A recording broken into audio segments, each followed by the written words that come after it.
Agartala rail স্টেশনে গাঁজা সহ এক যুবককে ধরল পুলিশ।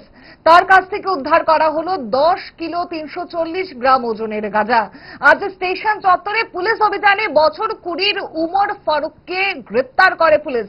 জানা গেছে সোনামুড়া থানা এলাকার বেজিমারা 6 নম্বর ওয়ার্ডে পুলিশ জানাচ্ছে আটক যুবকের সঙ্গে থাকা ট্রলি ব্যাগ তল্লাশি করে উদ্ধার করা হয় এই পরিমাণ গাঁজা।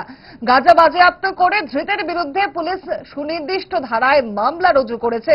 পুলিশের এসআই মঙ্গল দেববর্মা কি জানাচ্ছেন দেখুন।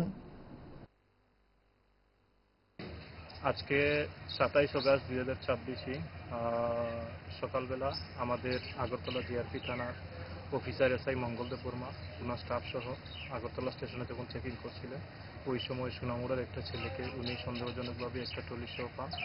ওনাকে ডিটেন করার পর আমরা পরবর্তীতে ব্যাগটা চেক করে আমরা প্রায় 10.5 কেজির মতো গাঁজা ওর ব্যাগ থেকে ট্রলি ব্যাগ থেকে উদ্ধার করি। তারপরে আমরা সেটা সিজ করি, একটা মামলা নিচ্ছি বর্তমানে। তো মামলা নেওয়ার পরে আমরা ওকে কোর্টে পাঠাবো। যে 10.5 কেজি গাঁজা আমরা উদ্ধার করেছি তার বাজার মূল্য প্রায় 2 লক্ষ টাকা হবে।